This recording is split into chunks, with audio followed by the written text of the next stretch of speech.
ஐயா ஐயா, உங்க பேருக்கு ஒரு லெட்டர் வந்திருக்கு. அதை வாங்கி படிமா.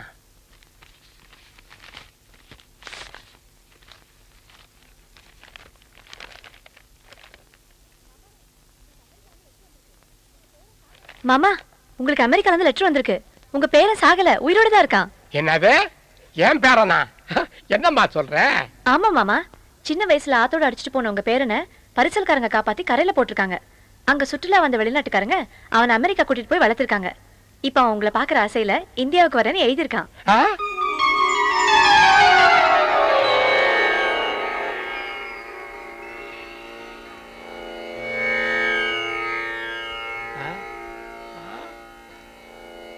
தாத்தா தாத்தா திரு தாத்தா தனி திரு தாத்தா திரு தாத்தா விழி திரு தாத்தா திரு தாத்தா பசி திரு எனக்காக ஆத்தா போல் அப்பன் போல் இல்லாமல் வில்லன் போல் எதிரியை போல் என்னை ஆத்துக்குள் தள்ளிய விட்டய மரபனா பட்டேன் பல பாடுகள் நானே பட்டினியாய் கிடந்தேன் தானே சட்டனவே காப்பாற்றிட்டா டூரிஸ்ட் கற்றேன் பல சங்கீதம் நானே போடுவேன் பல சங்கதி நானே பாடுவேன் பல பாடல்கள் நானே அமெரிக்கா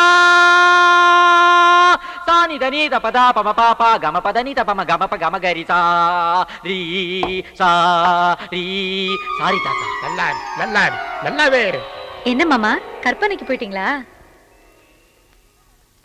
வரலையா? நாளைக்கு தான் வரான். நாளைக்கா? தாய் மண்ணே வணக்கம், தாய் மண்ணே வணக்கம். Oh father, oh father, oh grandfather, grandpa. யாரப்பா நீங்கள்லாம் பிடி கார்ல வந்து பிச்சை எடுக்கிறீங்க? சீக்கிரம் இடத்த காலி பண்ணுங்க, என் பேரன் வர்ற நேரம். சக் சக். தாத்தா என்ன தெரியல, நான் தான் உன்னோட பேரன். நீ தான் என் பேரனா? யாஹூ. ஃபீலிங்கா இது? சாரி, அதுக்கெல்லாம் எனக்கு இப்ப டைம் கிடையாது. வேற ஏதாவது டயலாக் பேசுங்க. Dialogue dialogue. ஏண்டா ஓடி போன பழனிசாமியா நீ? நானே தான், ஆனா இப்ப பேரை மாத்திட்டேன். யுஎஸ் போன உடனே பேல் சாம் ஐன்னு பேரை மாத்தி வச்சுக்கிட்டேன். Hey, meet my troupe friends, this is my grandpa. Hi. யாரு? டபுள் எக்ஸ்எல் மாமா நிறைய இருக்கிறாரே. அச்சும் சும் சும் அச்சும் சும் சும் அச்சும் சும் சும் சும் சும். ஆஹா, உங்க பாடிக்கு பேஸ்ல இருந்து கொஞ்சம் ஸ்கின் எடுத்து ஃபேஸ் மேல வச்சு அப்படியே ஒரு ஆபரேட் பண்ணீங்கன்னு வைங்களேன், நீங்க ஒரு பியூட்டிஃபுல் ஆன்ட்டி ஆயிடலாம். செருப்பு பிஞ்சிடும். What a lovely voice. Macho voice. இந்த வாய்ஸ் அப்படியே டேப் பண்ணு, 30-70 அக்ரிமெண்ட் போடு, ஆடியோ ரைட்ஸ் அப்படியே வாங்கிடலாம் நாம. என்னடா 70-30 கார் நம்பர் எல்லாம் சொல்லிக்கிட்டு இருக்கற? என்னங்கடா அக்ரிமெண்ட்? எஸ், இந்த உலகத்துல எந்த வித்தியாசமான சவுண்ட நான் கேட்டாலும் உடனே நான் அதை டேப் பண்ணிடுவேன். 30-70 அக்ரிமெண்ட் போட்டு ஆடியோ ரைட்ஸ் வாங்கிடுவேன். அதை வச்சு ஒரு பெரிய இன்டர்நேஷனல் மியூசிக் ஆல்பம் தயாரிப்பேன். அதுல வர லாபத்துல 70 திருடுன எனக்கு, 30 ஒரிஜினல் உனக்கு. எப்படி? யாரம்மா? என் பேரனுக்கு திருச்சி சுத்த காய எடுத்துட்டு வா. ஓ பேபி, ஓ பேபி, ஓ பேபி. Fire fire fire. நானே இத டீல் பண்ணிக்கிறேன். ஹலோ ஹலோ, ஃபயர் சர்வீஸ் ஸ்டேஷன்ல இருந்து உடனே வாங்க. ஒரு பூசணிக்கால தீ பிடிச்சிருச்சு. என்னது, தமிழ்நாட்டிலே தண்ணி இல்லையா? பரவாயில்ல, நானே இத அணைச்சுக்கிறேன். ஹாய் தூ. No problem no problem no problem. ஏய், ஏன்டா ஃபயர் ஸ்டேஷனுக்கு ஃபோன் பண்ண? ஏன் பண்ண மாட்டேன்? அவ்வளவு பெரிய ஃபயரை கொண்டு முடி பக்கத்துல வைக்கிறீங்களே, இது என்னுடைய 6 வயசுல இருந்து வளர்த்த முடி. அமெரிக்காவில $500,000 இன்சூர் செய்த முடி. தீ பிடிச்சா நீ தருவ? அது ஆரத்திப்பா. எந்த தீயா இருந்தாலும் என் கிட்ட வரக்கூடாது. அது என் பூசணிக்காய் தலையில கொள்ளி வைக்கிறீங்க. பூசணிக்காய் சுத்தி உடைச்சா நாம திக்கி போவோம். ஆடா பாவிகளா, வெஜிடபிள்ஸ் இந்த மாதிரி வேஸ்ட் பண்ணிவிட்டு அப்புறம் ஏன்டா இந்தியாவுல பஞ்சம்னு அமெரிக்கா கிட்ட கையை ஏந்திரீங்க? ஏய் சடையப்பா, இந்தியாவை பத்தி தப்பா சொன்ன சீவிடுவ சீவி. சீவிடா குண்டப்பா. ஐயோ, what is that sound? Come on Helen, Mike, Jack, look out. அவர் வீசின பூசணிக்கால பைக்ல ஒருத்தர் வலிக்கு விழுந்து செத்துருச்சு. My god, murder case. Police வர போகுதுடா. இதெல்லாம் பெருசு படுத்தா தம்பி.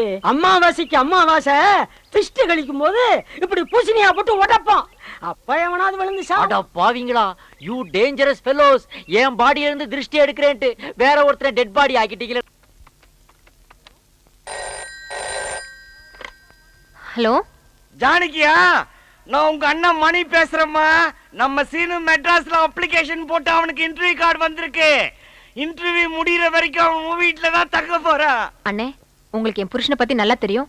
ஒரு சின்ன விஷயத்துக்கு கூட வள்ளன்னு விழுவாரு. சீனுவா இருந்தா யாராவது வாய் திறக்கிறதுக்குள்ள கை நீட்டுறவன். அங்க சண்டை போடுற மாதிரி இங்கேயும் சண்டை போட்டானா அப்புறம் திரும்பி வரப்போறது சீனு மட்டும் இல்ல, நானும் தான். அப்படியெல்லாம் ஒண்ணும் நடந்துராதும்மா. நான் சொல்லி அனுப்புறேன். வேலை கிடைச்சதும் வேற இடத்துல வீடு எடுத்துக்குவான். அது வரைக்கும் தான் வீடு. சரி சரி, யார் யார் தலையில என்னென்ன எழுதி இருக்கோ அதானே நடக்கும். அனுப்பி வைங்க. ஏய் வண்டி வந்துருச்சு. அவனை ரயில்வே ஸ்டேஷன் கொண்டு விடுறதுக்கு 100 ரூபாய் பேசி அழைச்சிட்டு வந்திருக்கிறேன். சீனுவை சீக்கிரம் கிளப்பி விடுங்க. அம்மா வரேன். சீனு, இன்டர்வியூல அவங்க கேக்குற கேள்விக்கு எல்லாம் தப்பு தப்பாவே பதில் சொல்லு. அப்பதான் திரும்பி வர முடியும். என்னம்மா எப்படி சொல்றீங்க? நான் போய் வேலையில சேர்ந்து நிறைய சம்பாரிச்சாதான் நீங்க கேக்குறதெல்லாம் வாங்கிட்டு வர முடியும். இல்ல என்ன நீ சொல்றீங்க? நான் வரட்டா? இத்தனை வருஷமா எங்க கூடவே இருந்துட்டு இப்ப திடீர்னு எங்களெல்லாம் விட்டு பிரிஞ்சு எங்கேயோ வேலை தேடி போறதுக்கு உனக்கு எப்படி மனசு வந்தது? மனசு வரல, ஆனா உத்தியோகம் புருஷ லட்சணம். அது செஞ்சதுதானே எனக்கு மரியாதை. கோகிலா, அண்ணன் போயிட்டு வந்துடுறேன். ஓகே. இப்படி ஒரு பொண்ணை தவிக்க விட்டுட்டு போறதா புருஷ லட்சணமா? உன்கிட்ட இருந்து தப்பிக்கிறதுக்கு தானே நான் மெட்ராஸுக்கே போறேன். நானும் ஒருத்தர்கிட்ட அப்ளிகேஷன் போட்டிருக்கேன். அவரு அப்பாயின்மெண்ட் ஆர்டர் கேன்சல் பண்ணி அனுப்பிடுவாரு பாரு. தாத்தா போயிட்டு வரேன். எதுக்கு வர்றேன்? பணத்தை மட்டும் அனுப்பு, நான் பாத்துக்கிறேன். என் பேருக்கு அனுப்புப்பா. நல்ல தாத்தா. பெரிய மாமா, நான் போயிட்டு வரவா? வர்றதுலயே இரு. விரட்டுறதுலயே இருங்க. ஏதோ ஒண்ணு மறந்துட்டேனே. குண்டு. மாமா பல்ல எப்படி இருக்கு? போ, வராத. அப்படியே தான் இருக்கு. சீனு, நல்லபடியா வேலையில சேர்ந்து நல்ல பேர் எடுக்க பாரு. சரிண்ணே. இந்தா, இத செலவுக்கு வச்சுக்க. வரண்ணே. பார்த்து அங்க யாருக்கிட்ட சண்டை போட்டுறாத. இல்ல இல்ல.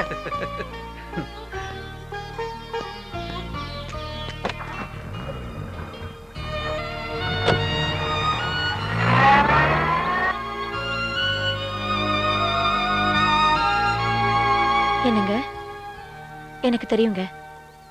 உங்க குணம் எனக்கு நல்லாவே தெரியும். சீனு ஊருக்கு அமிச்சு வச்சுட்டு இப்ப அவனே நினைச்சிட்டு இருக்கீங்கல்ல?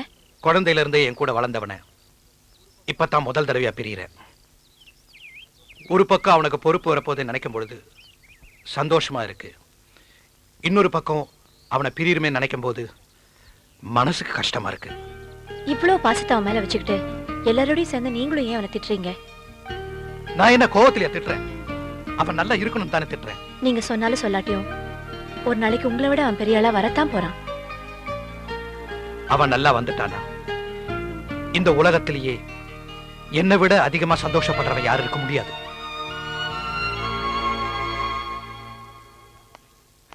என்ன உங்க சீன் இன்னும் வந்து சேரலையா? 7 மணிக்கு ட்ரெயின் வந்துருச்சான். ஓஹோ, போன் பண்ணி வேற விசாரிச்சிட்டியா? மணி 10 ஆகுது, இன்னும் வரல. வந்து 4 வருஷம் ஆச்சுல, அட்ரஸ் மறந்துருப்பான் அவன். அவ என்னதான் முரடனா இருந்தாலும் படிப்புல ரொம்ப கெட்டிக்காரங்க. மெட்ராஸ்ல தான் இப்ப வீட்டு நம்பர் எல்லாம் மாறி போச்சுல்ல, அதனால ஆட்டோக்காரனோட எங்கேயாவது சுத்துறானா என்னவோ. சார் சார், யார் யாரு? சீனுன்றது எங்க பையன் தான். சாரோட பேரை கேட்டு அட்ரஸ் விசாரிச்சாரு. அவங்களுக்குள்ளார என்ன பிரச்சனைன்னு தெரியல, 4-5 பேரை போட்டு அடிச்சுக்கிட்டு இருக்காரு. ஒன்னும் அங்கிள், ஆ. நான் இங்க கிட்ட 12ஆம் நம்பர் வீடு எங்க இருக்குன்னு கேட்டேன். ம்ஹும். அவங்க உடனே அந்த கார்பரேஷன்ல வேலை செய்யறாரு அவர் வீடான்னு கேட்டாங்க. ஆமா அண்ணன். இப்படி நேரம் போய் லெஃப்ட்ல திரும்பினீங்கன்னா அந்த கார்பரேஷன் புல்டாக் இருக்கிற வீடு வரும்னு சொன்னாங்க. என்ன சொன்னாங்க அவங்க? Bulldog bulldog. எனக்கு கோவம் வருமா வராதா? அதான் அடிச்சேன். ஏன் ஊருக்கு வந்து பேரை மாத்திட்டீங்களா? அப்படி என்ன சொன்னா? மனுஷன் சைலண்ட் ஆயிட்டாரு. ஜானகி, நம்ம சீனு எப்பவுமே நியாயமான விஷயத்துக்கு தான் சண்டை போடுறான். அது இன்னைக்கு தான் எனக்கு தெரிஞ்சது. நாம தான் அவனை தப்பா புரிஞ்சுக்கிட்டு இருக்கோம். டேய் சீனு, நீ தெருவுல போட்ட சண்டைக்கு என்ன இப்பவே டைவர்ஸ் பண்ணுவாருன்னு நினைச்சேன். இந்த மனுஷன் என்னடனா டோட்டலா டைவர்ட் ஆயிட்டாரு. நான் அந்த உண்மையை சொல்லிடுவேன். என்ன உண்மை? ஆனா நாளைக்கு என் இன்டர்வியூ முடிஞ்சதுக்கு அப்புறம் இவர்கிட்ட நீங்க தனியா இன்டர்வியூ வச்சு கேட்டுக்கோங்க. ஓகே? ஈஸ்வரா, என் பேரை எனக்கு கிடைச்சிட்டான். ஏதோ பரதேசம் போனதுனால இந்த பசங்களோட சேர்ந்து பரதேசியாவே ஆயிட்டான். இப்ப பாரு, நாளை காலையில வெறிஞ்சோத்து பசங்களை விரட்டி விட்டு அவனுக்கு முடிய வெட்டி விட்டு முறைப்படி சங்கீதம் கற்றுக்கொள்ளணும்னு இருக்கேன். அப்பனோட அருள். ஓ ஓ ஓ. ஐயோ ஐயோ ஐயோ ஐயோ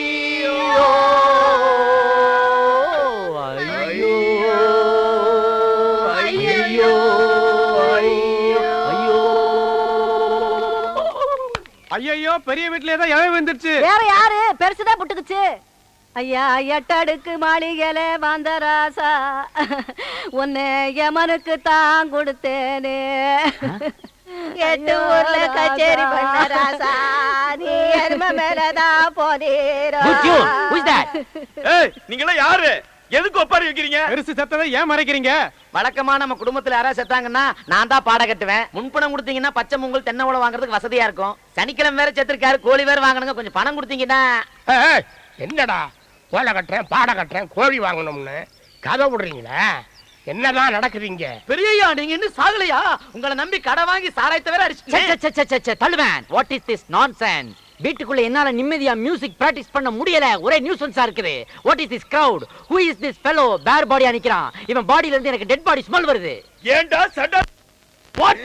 நீ ஒப்பாரி வச்சதுனால எங்க அப்பன் செத்துட்டான்னு ஊரே திரண்டு வந்து நிக்குதுடா. வெட்டியா வேற சாராயத்தை கடல்ல சாப்பிட்டுட்டு பாடி எப்ப எடுக்கிறீங்கன்னு கேக்குறான்டா பாவி. You idiot. What bullshit you are talking? நான் ஒப்பாரி வச்சனா? வெஸ்டர்ன் மியூசிக்ல உள்ள ஐயையும் ரஷ்யன் மியூசிக்ல உள்ள ஓவையும் அப்படியே புதுசா கொலாப்ஸ் பண்ணி ஒரு ஆல்பத்துக்கு ஐடியா பண்ணிருக்கேன். அதோட பேர் கூட ஐயோ. கர்நாடக சங்கீதம் கேட்டுக்கிட்டு இருந்த இந்த வீட்டுல, சரஸ்வதி குடியிருந்த இந்த வீட்டுல, அட சீக்கிரம் சொல்லியா. இப்படி காட்டு மிராண்டி சத்தம் போட்டா இப்படித்தான் நடக்கும். இதோ வந்துட்டாடா சரஸ்வதியோட செக்ரட்டரி. எங்க மியூசிக் எந்த விதத்துல குறைஞ்சு போச்சு? நாங்க தான் மியூசிக்ல லேட்டஸ்ட். எதுடா லேட்டஸ்ட்? டேய், வந்தே மாதரம் ஓல்டு தானே. அதை இவ்வளவு நாளா ஆல் இந்தியா ரேடியோல நிலைய வித்துவான்கள் மட்டும் தானே வாசிச்சுக்கிட்டு இருந்தாங்க. நாங்க அதை எப்படி லேட்டஸ்ட் பண்ணோம்? எப்படிடா? ஏஆர் ரஹ்மான் வெஸ்டர்ன் மியூசிக்ல அதை போட்டதுக்கு அப்புறம் தான்டா அது பாப்புலர் ஆச்சு. இப்ப உலக உருண்டையில எந்த ஏரியாவை புரட்டி பார்த்தாலும் அந்த எசதாண்டா கேட்டுக்கிட்டு இருக்கு. வந்தே மாதரம் வந்தே மாதரம் தாய் மண்ணே வணக்கம். பாத்தியா, உழைச்சு சாப்பிடுற மாசுக்கு அது ரீச் ஆயிருக்கு. ஆனா உட்கார்ந்து வாசிக்கிற உனக்கு அது ரீச் ஆகல. நிறுத்து, அதிகமா பேசாத. என்னோட போட்டி போட்டு உன்னால வாத்தியம் வாசிக்க முடியுமா? நீ என்ன வாத்தியம் வாசிப்ப? கடம். உன் பேர் என்ன? திருவேங்கடம். பேருக்குள்ளே வாத்தியத்தை வச்சிருக்க. நீ நான் ஆபீஸ்ல வந்து பாரு, அப்பாயின்மெண்ட் ஃபிக்ஸ் பண்ணிட்டு அப்புறமா போட்டி வச்சுக்கோ. ஏய், உனக்கு எதுடா ஆபீஸ்? வீட்டுக்குள்ள பெரிய பீரோவை பார்த்தையா? சும்மா தானே கிடக்கு. அது அப்படியே ஆபீஸ் ஆக்குறேன். ஏய், வாசிக்க தெரியலனா வாள சொல்லிட்டு போடா. சும்மா சால் சாப்பிடலாம் சொல்லாத. கலைஞர்களே, உங்களுக்குள் போட்டி இருக்க வேண்டும். அதுவே சண்டையாக மாறக்கூடாது. சாந்தமாக உரையாடுங்க. டிவியில திருவிளையாடல் பார்த்துட்டு டார்ச்சர் பண்ணுது. சொல்லுங்க. இதுதான் கடம். எனக்கே இன்ட்ரோடியூஸ் பண்ணி வைக்கிறியா? இது கடமா? இது கடமா? கடத்தை உடைச்சிட்டியடா பாவி. எதுடா கடம்? யாருக்கிட்ட டூப் விடுற? ஒரிஜினலுக்கும் டூப்ளிகேட்டுக்கும் எனக்கு என்ன வித்தியாசம் தெரியாதா? நான் தான் மோந்து பார்த்தனடா. இது சோறாக்குற பானடா. இதுலயாடா தாளம் போட்டு காட்டுற? சோத்துக்கு தாளம் போடுறதுங்கிறது இதுதானாடா? என்னடா சொல்ற? ஏய் ஏய் ஹெலன் ஹெலன் எடு அந்த பிஸ்டல். Aim this fellow. எடா கைய. எரும மாடு. ஷூட் பண்ணிடுவேன். உள்நாக்குல ஷூட் பண்ணுவேன். ஜாக்கிரதை. $500,000 டா இது. இதுலயா கை வைக்கிற நீ? டேய், என்ன நாத்து நடுறவங்களை ஏமாத்துற பார்ட்டி நினைச்சியாடா? இன்டர்நேஷனல் ஹைஜாக்கர் அசோசியேஷன்ல நான் ஒரு லைஃப் மெம்பர், தெரிஞ்சுக்கோ. மவனே, உன்ன மாதிரி உள்ளுக்குள்ள லங்கோடு கட்டுற பார்ட்டி நான் இல்ல, தெரிஞ்சுக்கோ. சபா வண்டி வந்தாச்சு. திருவாங்கடா, வாத்தியங்களை வண்டியில எடுத்து வை. என்னத்தை ஏத்தி என்னத்தை கச்சேரி முடிஞ்சிடும் போ. அண்ணே, இதையும் எடுத்து வச்சிருங்க. கேசவன் ரெடி ஆயிட்டான். கோயிலுக்கு போயிட்டு வந்தேன். இந்த கிருஷ்ணன் கோயில் பிரசாதம். கச்சேரி பிரமாதமா நடக்கும். ஏய், நீ போய் சீனுவை கூப்பிடு. சரிங்க. கேசவா, கச்சேரி போற நேரத்துல அவனை திட்டாதுப்பா. நீ சும்மா இருமா, நீ போமா. சீனு, உங்க அண்ணன் கூப்பிடுறாரு. கேசவா, சொல்லிட்டு போ. கச்சேரி முடிகிற வரைக்கும் வீட்டுல தான் இருக்கணும், வெளியில போக கூடாதுன்னு இந்த ரவுடி ராஜாவுக்கு சொல்ற. என்னன்னு கூப்பிட்டீங்களா? அவன் வீட்டுக்குள்ளே இருக்க வேண்டாம், வெளியவும் போக வேண்டாம். கச்சேரி முடிகிற வரைக்கும் அவன் என் கூட தான் இருக்க போறான். அண்ணே நானா? இத பார், இந்த கச்சேரிக்கு மட்டும் இல்ல, இனிமே எல்லா கச்சேரிக்கும் நான் கூட்டிட்டு போறதா முடிவு பண்ணிட்டேன். இவனா? இவனுக்கு வாய் திறந்துதான் கத்த தெரியுமா? சுருதி பெட்டி தான் போட தெரியுமா? இல்ல தபலா வாசிக்க தெரியுமா? இல்ல மிருதங்க வாசிக்க தெரியுமா? வாசிக்கிறதுக்கு தான் நீங்க 2 பேர் இருக்கீங்களா? வாய மூடுற. உனக்கு ஒழுங்கா ஒரு மைக்கை வந்து செட் பண்ண தெரியுமா? உங்களுக்கு எதுக்கு மைக்கு? அவனுக்கு ஒண்ணும் தெரிய வேண்டாம். 2-3 கச்சேரிக்கு நம்ம கூட வந்தா போதும், அவன் தன்னால தெரிஞ்சுப்பான். பாப்பா, வண்டியில உட்கார். சரிண்ணா.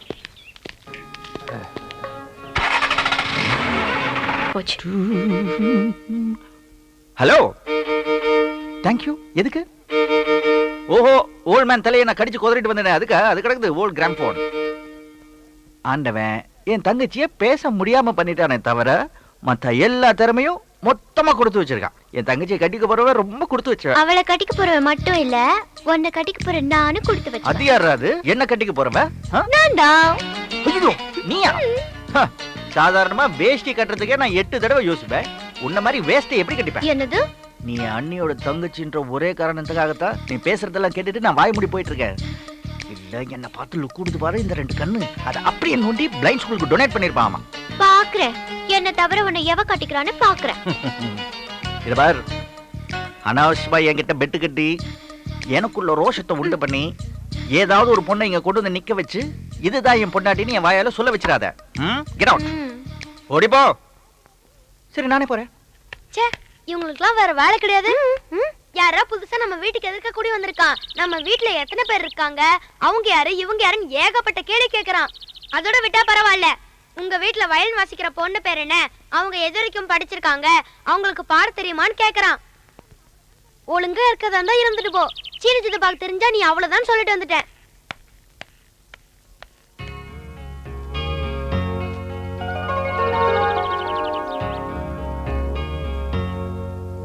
சீனு! யா, ஏ சீனு! என்ன? ஏ சீனு! மெட்ராஸ்ல இருக்கிற கம்பெனிக்கு நீ ஒரு அப்ளிகேஷன் போட்டியே, அந்த கம்பெனில இருந்து உனக்கு இன்டர்வியூ கார்டு வந்திருக்குது. வீட்ல இருக்கிற எல்லாருக்கும் சந்தோஷம். என்ன இங்க இருந்து மெட்ராஸ்க்கு அனுப்புறதுல உங்க எல்லாருக்கும் இவ்ளோ சந்தோஷமா? நான் என்னமோ உன் பேருக்கு அப்ளிகேஷன் போட்டு இன்டர்வியூ கார்டு அனுப்ப சொன்னது மாதிரிலாம் பேசுற நீ தான் அப்ளிகேஷன் போட்ட, அவன் இன்டர்வியூ கார்டு அனுப்பிச்சிருக்கான். இந்த பாரு, நீ வேலைக்கு போனா போ, இல்லனா இங்க இருந்து சண்டை போட்டு குடும்ப கௌரவத்தை கெடு. ஆமா, நீங்க எல்லாம் அப்படியே இங்க இருந்து குடும்ப கௌரவத்தை காப்பாத்துறீங்க பாருங்க. நீங்க அடிக்கிற தாளத்துக்கு எங்க அண்ணன் இன்னும் பாடாரு பாருங்க, அவரை சொல்லணும். சரி சரி, இதை வச்சுக்கோங்க. எதுக்கு? இது ஃபுல்லா தேய்ற வரைக்கும் பல்லு தேய்ங்க, நான் ஆறுது. இன்டர்வியூ கார்டு கொண்டு வந்து கொடுத்ததுக்கு எனக்கு அவனை கூட்டிட்டு போவீங்கன்னு சொன்ன கேட்டீங்களாடா? இப்ப யார அவமானப்படுறது? என் 25 வருஷ சர்வீஸ்ல கச்சேரிய பாதியில நிறுத்திட்டு வந்தது இதுதான் முதல் தடவை. எங்கடா பாதியில நிறுத்தினா? ஆரம்பத்தில நிறுத்தி தொலைச்சிட்டாடா. சும்மா இருங்க மாமா. அண்ணன் பாட ஆரம்பிச்ச உடனே அவன் செல்போன் எடுத்து பேச ஆரம்பிச்சிட்டான். அப்போ ஒண்ணு நான் அவனை அடிக்கல. ஆனா அண்ணன் பாட்டா அவன் ஒப்பாரினா, அதான் எனக்கு கோவம் வந்தது, அவனை அடிச்சேன். வேற என்ன பண்றது? சபாங்கிறது ஒரு பொது இடம். அங்க வரவன் நம்ம பாட்டை ரசிப்பா கேலி பண்ணுவான், அது அவன் இஷ்டம். அதுக்கெல்லாம் ஒரு உண்மையான கலைஞர் கவலைப்படக்கூடாது. எந்த கச்சேரியில கலாட்டா பண்ணல? நம்ம தாத்தா கச்சேரியில கலாட்டா பண்ணலையா? நம்ம அப்பா கச்சேரியில கலாட்டா பண்ணலையா? இதுக்கு முன்னாடி ஏன் கச்சேரியில கலாட்டா பண்ணலையா? கச்சேரினா கலாட்டா பண்றதுக்கு ஒரு கூட்டம் வரத்தாண்டா செய்யும். அதையெல்லாம் பார்த்து நம்ம கண்டுக்கூடாது. இப்படி சின்ன சின்ன விஷயங்களுக்கெல்லாம் சண்டை போட்டு நம்ம குடும்ப கௌரவத்தை கெடுக்காது. பாரு, நம்ம வீட்டுக்கு சோறு போடுறதே உங்க அண்ணனுடைய பாட்டு தான். உன் கோபத்தால் அதிரி மண்ணலி போட்டுறாத. சரி சரி, இனிமே நானா யார்கிட்டயும் சண்டைக்கு போக மாட்டேன். அதை இங்க சொன்ன பத்தாது. அப்பா படத்துக்கு முன்னாடி வந்து சத்தியம் பண்ணு, வா.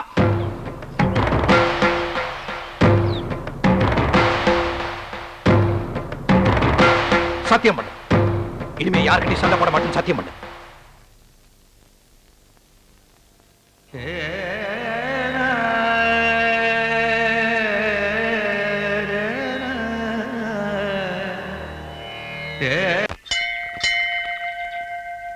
சரஸ்வதி, இன்னைக்கு சாயந்தரம் என் வீட்டுக்கு வரேன்னு சொல்லிருக்க, மறந்துடாத. நானா? இன்னைக்கா? எப்படி வர முடியும்? சரியா போச்சு. கோவிலுக்குள்ளேயே நான் அவனை கவனிச்சேன். சாமி கும்பிடுறத விட்டுட்டு நீ எதையோ யோசிச்சுக்கிட்டு இருந்த.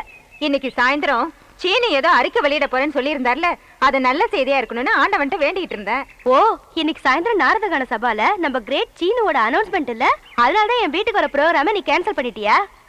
அவர் அப்படி என்னதான் அனௌன்ஸ்மெண்ட் பண்றாருன்னு நானும் பாக்குறேனே. நீ மட்டும் இல்ல, இந்த சிட்டியே அவருடைய அறிக்கைக்காக காத்துட்டு இருக்கு. Hello, good morning. எப்படி இருக்கீங்க?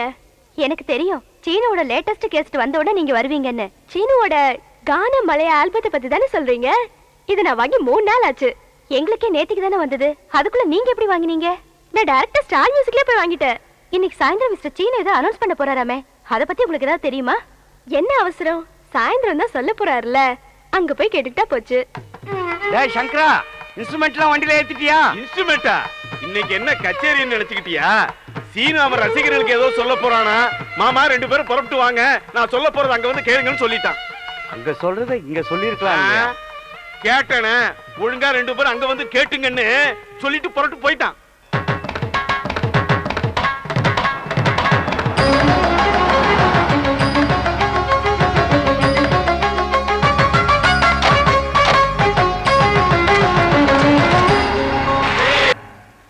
எனக்கு ஆதரவு கொடுத்து என்னை இந்த நிலைக்கு கொண்டு வந்தவங்க எல்லாருக்கும் முதல்ல என் நன்றியை தெரிவிச்சுக்கிறேன். ஒவ்வொரு மனுஷனும் தன் உயர்வுக்கு காரணமா இருந்தவங்கள மறக்கவே கூடாது. அந்த நன்றியை மறக்கிறவன் மனுஷனே கிடையாது. அந்த நன்றிக்கு நன்றி சொல்ற இனிய நாள் தான் இது.